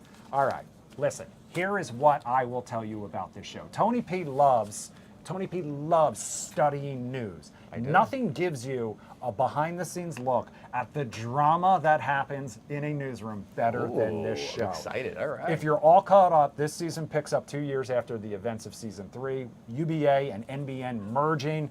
Jennifer Aniston, Reese Witherspoon, both back as your anchor duo. So are fan favorites John Hamm, Mad Men, Billy Crudup, Mark Duplass. This season also adds Marion Cotillard and Boyd Holbrook as a charismatic podcaster, shaking things up in the newsroom. First episode, season 4, streaming now on Apple TV+. The rest drop week to week. Have you watched any of the other seasons? I haven't, but I should. So one of my friends from social media, Brian Stelter, wrote the book originally. He wrote the book about that became the morning show, and that book was Casual fabulous. name drop from Tony. So no, but it's a great book, and I loved it. And he has some great media insights. But overall, I am excited for this because you know what? Again, I want to watch all 3 first. But again, the podcast angle. It's Now basically you're kinda, speaking his language. it's kind of like what's going on in the real world right now. It's not too far from it. No, it's Listen, not. this show, it is pretty accurate Totally when it comes is. to. Also new this week, school back in session for the students of Gen V. This is season 2 of the hit The Boys Ooh. spinoff. This time around, a war's brewing between the humans and the Supes. The first 3 episodes, season 2, streaming now on Prime Video. The first 2 episodes of Reasonable Doubt, season 3, streaming now on Hulu and Disney Plus. This time around, they're adding Power star Joseph Sikora to the lineup, along with fan favorite Morris Chestnut. Then on Sunday, you can catch the season 3 premiere of the Sylvester Stallone, Taylor Sheridan crime drama Tulsa King. That is on Paramount Plus. I know you're a Rocky fan. I know you're a, I don't know if you're a Rambo fan, but are you a huge. Sly Stallone fan? I'm the biggest Sly Stallone fan. I literally, I go to Philly literally just because to see that statue. I mean, he created a whole persona for Philadelphia, for a whole city. That is Sly Stallone. Our greatest hero of all time is a fictional character. It is. Take with that. Bill what Burr's you got may. a great comedy routine about that. Is that the one where he just picked a fight with them for the Yes, last and 20 minutes? he goes, the whole pride of your city. Highly recommend you The check whole that pride of your out. city is based on a guy doesn't exist. Very not safe for work. There is a No. plaque outside of Pat's Steaks that just says, on this spot in the year 1975 or 76 is where Sylvester Stallone stood while filming, in like quotes, the great movie Rocky. So Yes. I love that they even editorialized Oh, it's fantastic. on that plaque. All right, Sly's next up, awesome. we've got a little something for all the fans of the reality trash out there. I'm waiting for Love is Blind, Ooh. but if you love Love Island, a new season of Love Island Games, season 2, out now. This one, hosted by Vanderpump star Ariana Madix, features former Islanders from across the globe looking for a second shot at love. Oh, and a $100,000 prize. First episode streaming now on Peacock. This is for you if you like looking at attractive people in swimsuits. I mean, who doesn't like doing that? Who No, doesn't, but as overall, you know, Tony being honest, right? No, but I'll tell you this. I mean, I'm not the biggest fan of these reality dating shows because you just know it's not going to end. You know, like it's not going to end well. You kind of just know. All And right. for me, Tony I mean, P doesn't believe in true love on oh, reality true TV love. shows. That's true, really? I'm Oh my just- God! I'm just It is- poking. I'm just I poking. am truly a old school romantic. This does not exactly fit This that. is not There could be a old show school. though about old school romantics. They should bring that up, maybe. They might. Just saying. There's plenty of room out there. Yes, in the there is. Flicks. Well, this is Peacock, I should Yes. say. All right, next up, we've got another new limited series, and this one you couldn't miss if you watch the Emmy Awards on Sunday. It's called Black Rabbit. Stars Jude Law as Jake. He's the owner of a sleek restaurant and VIP lounge. It's on the verge of becoming the next big thing on the New York nightlife scene. However, his life upended when his estranged brother Vince, played by Jason Bateman, rocking a Teen Wolf level of facial hair. If you see him at all, there he is. Look at that. Going back old school to the Teen Wolf days. He returns. He's got a dangerous debt to settle. All 8 episodes of this one are out now on Netflix. You may also recognize that man right there. That's Troy Kotzer. He won an Oscar for the movie Coda, Best Supporting Actor Oscar. He also has some local ties because he went to Gallaudet University. No way! Oh my goodness! No, that was a great movie. It was an number excellent- one, and also watching excellent Jason Bateman with that beard. I mean, know. he's the wholesome, smartless guy. To go from that to kind of Ozark on steroids, because that's where I think he Yeah, got very this role from. Ozarkian, you know. It's even better. My goodness, I feel this. You know, Jason Bateman has been in Hollywood for decades. Yes. Decades before I even knew who he was, if I'm being fully honest with Younger you. than me when he did very much. I knew his sister. I only really came across him and learned to love him with Arrested Development, another show that you should absolutely watch if watch you the, have not before. But he has this habit of always being like the straight-laced guy, but always gets himself, like it seems like he always wants to be the bad guy. So it's nice to kind of see him kind of leaning into that a little heavier totally. these It's days. not subtle anymore, you know. And his I know, interviews have right? been wonderful across the circuit. I mean, he is such a wholesome individual. I went and saw them when they came here to DAR Constitution Hall. Oh, wow. Filmed a live episode of Smartless with a couple friends of mine. Will Ferrell was their guest that night. Definitely check it out if you get a chance. Finally, one new movie streaming this weekend. If you're looking for something, it's called Swiped. About true love, kind of. Again. It's inspired by the $1 billion true story. You see the tagline, meet the woman who made the first move, because she's the one who created Bumble. Lily James, she plays Whitney Wolfe Herd, the outspoken tech visionary who left Tinder, went to court, and built Bumble into what it is today. You can catch this one streaming on Hulu and Disney Plus on Friday. I have a soft spot for Bumble because it is where I met my wife. No way. Yeah, exactly. We're a Bumble success story. I love it. You should make us the face of it. Yes, Also out there, be in the show maybe. The Summer I Turned Pretty finale dropped earlier this week. If you're not caught up, no spoilers here, don't worry, but they're also making a movie out of it. So if you thought you were done, guess again. They're dragging you back in. This just drama, like Pacino. Exactly. You know, just when you thought you were out, thought my you were friends. out. We're getting a Tony P. Pacino. Hey, the P no. stands for Pacino. Pacino. It's like, what was I gonna say? Oh God, it's a good line. The Pacino. I just lost my line. How the heck did I do that? Hoo-ha, hoo-ha. From Son of a Woman. Great movie. Hoo-ha. A great Thanksgiving movie. There's not a ton of them out there. I know. Planes, Trains, and Automobiles and Son of a Woman are two Yes. of the go-tos. Yeah. And he won the There's another one Oscar. called The Tower Heist. That was set during Yes. the Thanksgiving Day Parade with Ben Stiller. Yeah. I'd say I wouldn't mind living in a place like that, having a car with full of gold. I'd say that's you know, just saying. Tony P. My friend, always Happy good to see Friday. you. Thank you for so having much. me on. We'll see you Tuesday. I'll be back on Tuesday. Do Can't you wait. like it or not? Alongside Can't wait. me. Love you guys. This is It gets fantastic. fun. All right, we'll be back with more Live Zone right after this.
Welcome back to the Live Zone on this Friday, and strap in because it's time for some talkers with the one and only Annie Mae. Get it? You're a traffic person. Strap in. Yes, That was good. I do like strap that. in. Are you a seatbelt person? Am I a seatbelt person? Mhm. Always, yeah. You know there are people out there that don't buckle their seatbelts. I do. I am aware. I am yes. not. I don't understand how you can deal with the I had an noise. ex-girlfriend whose father drove for a living, and this is something that I find to be the case. People who spend the most amount of time in a car, who theoretically then, as a result, we're going off on a weird tangent here, would be at highest risk for a car accident. That's He used delusional. to buckle it behind him. Put on your seatbelt. That's like weird. I That's agree. so weird. You're Wise being extra. words from Annie Mae. Right? Because I followed Buckle along up. with everything It's around the law. morning. Yeah. It's the law. It is- Exactly. also, it's the law. It's the law, all right? We don't need any lawbreakers out here. All right, it's Friday. Let's have some fun and not Welcome talk about in. potentially deadly car crashes. We're past that hour. All right, we're going to talk about dating here off the top. How Okay. about that? I'm ready. Wait, first of all, any big weekend plans? I'm so glad you asked. I have a seafood boil for my birthday. Oh, that's so fun. Yeah! Happy early birthday, Annie Mae. How old are Seafood you? boil. Are I allowed to ask that? Oh my God, you are? Because I'm under, what, 40, I feel like, is like when you can't ask. I'm turning Under 27. 30. I know that much to be true. Yes. 27. Congratulations. Happy. Thank You know, I started at Fox 5 when I turned 28. Oh, cool. That's cute. That just tells you how long I've been here. Oh my God, I was a young man then. A new dating trend called wildflowering is gaining popularity. Wildflowering is about intentional dating with the goal of finding a meaningful long-term relationship. Instead of rushing into commitment, you casually date different people while also learning more about yourself. Experts say it's not about seeking external validation. Rather, it's a thoughtful approach that encourages self-discovery, fun, and adventure. Annie Mae, this idea of wildflowering. You know, Stephen had something really cool to say about this a little bit earlier, where he was like, you know, I think a lot of people end up learning a lot about themselves through relationships, and a lot about like who they are and who they are in a relationship through the several relationships they'll have over the course of their lives. So I like really kind of liked that. I think as much as you can learn before you get in a relationship with somebody, I think the better. I agree. Because I don't want to have to teach you all these lessons, right? So like I'm not for somebody, obviously like I'm dating somebody right now, but I'm not for dating somebody who has not dated anybody before. Who's like, I've never, like the biggest red flag for me is if you've never had a girlfriend before. Because I don't want to have to teach you how to treat me. I don't want to teach you how to be a boyfriend. I've already had like several boyfriends over the course of my life where I'm like, okay, I'm to the point right now where I'm in the process of like looking for somebody who I want to marry. Right. I don't have time to waste for you to learn on me. I don't need to teach you things. And it helps you learn what you don't want. Exactly. Even more so sometimes than helping you learn what you do want. Yeah. I also will advocate that you learn a lot about yourself from being single. Yes. Like seriously single too. Yeah. Like, you know, really get to be happy with yourself, and then you can be happy with another person. I'm cool. Another person can't make you happy, but you can share happiness. They can help you together. be yes, happy. exactly. Speaking of relationships, let's talk about women's secret language now. Did you know you have one? Apparently. I'm going to let you guys in on a little secret. You're gonna get Chris is They gonna let have a me in secret on my secret Yes, language. Exactly. Apparently it's called couplish. Okay. All right, I this is not coming from me, all right? This is from people who talk about these sort of things. Got it. Translating can help men understand what women really mean when they say things like, I'm fine, nothing's wrong, or do whatever you want. Women apparently use those phrases and others to dodge conflict, soften criticism, and keep affection flowing. But we can help you out a little bit. When women say I'm fine, what they really mean is I'm totally not fine. And if you don't already know why, that's part of the problem. And when they say it's not a big deal, it really means it's a huge deal. I'm just pretending to be chill so you'll feel guilty. Any thoughts on this? Have you ever been guilty of speaking in this secret language? For me, it's not a secret language. Like, I just don't want to talk about it. I'm like, okay, I'm fine. Like if I don't know, if you do something wrong or you do something that annoys me, like, I'll be fine if you leave me alone. Like, you know what I mean? I'm like, I just don't really want to talk about it right now. I'll be fine. I'll get over it. I'll brush it under the rug, or I guess that's not probably the best thing to do, but I'll get by it. Stuff it down. Stuff it down. I'll get by it if you just leave me alone for like a couple hours. You know, just like, okay, like whatever, we'll talk, whatever. I'm fine eventually, but I just don't want to talk about it. Can we pretend this is like a quick therapy session? Because I am immensely guilty, and my wife will tell you this, that I will sense something's And off, push. and I will say, is everything okay? And she'll say, I'm fine. And she might be. Yeah. But then I'll ask 50,000 more I times would to rather- the point ooh. that she then gets annoyed Annoyed at by me it. because I keep pestering her, asking if everything's okay. I think the thing is like if I want you to know what the issue. First of all, I think the problem that women have is like women expect men to just kind of know what's wrong, and I just don't think that's realistic because Okay. men and women speak different languages, right? Communication like is they key. do. Venus, Mars, like Correct. that. By the way, great book. There's no question about it. You just speak different languages, and I think the problem is like half the time I expect you to know what you did or know what you said, and I think subconsciously you probably know and a hint. You're not clueless as to what you did. Like, yes, Yeah, you didn't. You can tell the vibes off Yes, always. I know. You just might not know why. And I'm fine. Yeah, I'm fine. I'm fine. I just don't want to talk I'm about fine, it. I just all don't want to right? get asked 12 times. Yeah, well. Yes. Now I'm not fine. You're Yeah, irritating me no, now. that's, oh boy, am I guilty of that one. This next one is for all the fans of Old Navy, all right? You're familiar with the brand Yeah, at least. I've gone to Old Navy. The fashion chain is now expanding into skincare, makeup, and hair care. According to The Cut, the Old Navy branded beauty products will launch this fall, most items retailing for less than $25. Do you think this is a good move for them? I don't Silence. know. I don't know how I feel. And rarely do I have nothing I know. to say about things. Rarely is Annie Mae speechless. I don't know. Like, no, not Uh-huh. really. I mean, Old Navy has their niche, and people have their niches, right? Like, Lululemon has, like, the kind of, like, workout niche of things that they like to do. Old Navy is almost like a Gap vibe. I I think it's owned by Gap. same Actually, company, I was going yeah, to say, I'm it pretty is. sure it's owned by It Gap. is. It's a Gap vibe, but like cheaper. Mm-hmm. And I like that, and you need that in the world because there are so many things of the Lululemons of the world that are like $100, $120 for like one piece of clothing. I don't really understand getting into this when I don't feel like you need to. And you can have like something here or there, you know, like when you go to Lulu, they'll have like a lotion up at the front. But it's like you don't need this whole like launch You of don't need like like stay a whole counter. stay in for your it lane. necessarily. Stay in your lane. The only reason why this seems to make sense to me is because if we've learned anything from like Kylie Jenner and Rihanna, it's that there is big money in makeup. Yeah. And Old Navy, I'm speaking just kind of in a generalization here, but Yeah. they kind of skew towards the teens and tweens. Yes, And teens yeah. and tweens are so heavily targeted with the Get Ready With Me videos. Yeah. Sephora is like being overrun by these young girls going in looking for makeup. So Yeah. if you can offer an alternative that's Yeah. pretty cheap and hopefully it's safe, then it gives parents something That's that they the can go in there and they problem. can shop for their outfits and they can get some It's makeup at it's the same giving like Forever 21 makeup to me. Like Yeah, when that you wouldn't go shock in me. and it's just like kind of cheap, Mhm. and it's like you're selling an eyeshadow palette for $2. But then like again, that. if you're and then like what is that made 11-year-old of? who Is just that wants good? to try makeup for the Yeah. first time, do you need the most expensive Well, kind? you can as long as it's go- not like made with metal. Well, you can go to like the Walmarts, the Targets of the world, and Mm-hmm. you can buy the e.l.f. products are a lot more, you know, not cheap, but a lot more affordable for people. I use e.l.f. products. I use e.l.f. Lip oil, and it's like the best lip oil I literally have. Mm-hmm. And it was like $8. Do you do these Get Ready With Me videos where you like go through your makeup and get I don't ready want. routine? I don't want to put You a don't wanna video share of it? me out on the internet of me Not without looking makeup. 100%, Like why? yeah. I don't get I've that. seen it. I don't. I've Get, seen he it, has. folks. He has. But it's like I don't want to put that out. She did not wake up like this. is Right? what I she did said. not. Let's be clear. I didn't. My hair is always like messed up in the mornings. No. Speaking of fashion, there's one major thing that ties the ensemble I'm wearing together that I'm not currently wearing, and it would be a necktie. That's what I was gonna say well, socks. Socks too. I literally was gonna say socks. Too. You I don't love a know no that I don't sock. have them on. They could I love just a be no no-show sock. socks. I'm not wearing socks.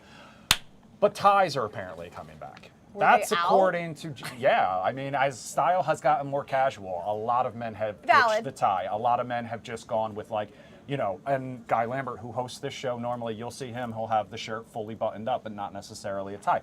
However, GQ says that Dior frontman Jonathan Anderson has declared that they are back, and you can trust him because he's the most influential fashion designer of the moment, according to them. I'm so So do sick you of like fashion the designers. idea of bringing back the necktie, or do you think it's I've always liked a kind of an necktie. I think it depends on antiquated- what you do, right? I think if you're, you know, a news person, I think a necktie on your, you know, more formal news shows like we do in the morning, yes. Like, perfect example is like this show, a lot more like laid back when it comes to like casual talk and things that we're, you know, reporting on, obviously with the exception of breaking news that happens. Then I think a more casual look for like our casual show, like the Take It Two, I think is very like more casual, and I think it just is based on what you do, right? Yeah, If you're for sure. Fortune 500 company, you probably should wear a suit with a tie. If you're working, I don't know, a Dunkin', you don't really need to wear a tie. I'm a big fan of the bolo tie these days. That doesn't surprise me. No, probably not. That doesn't right? surprise me at all. That Same never le- went out. It's a same level of formality, but you know, it's a little bit of a little Not hipster, really. little hipster vibe to it. Well, I mean, you know, to each their own. My grandfather wore one for years, I love and that. it was great. Yeah, That's I know. cute. It was sweet. That's It adorable. was sweet. It was. All right, Eyes Annie are Mae. back. The end. Happy Friday. Happy early birthday. Happy I probably Friday. won't see you on your birthday, right? You definitely All will right, not see me on my so birthday. I will be sleeping. The birthday girl, Annie Mae. Here on the Live Zone. Thank you guys. We'll be right back.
Fox 5 Live Zone on this Friday afternoon. We have made it to the end of the work week. Thank you to everyone who hung out with us this week while Guy Lambert has been off celebrating his birthday.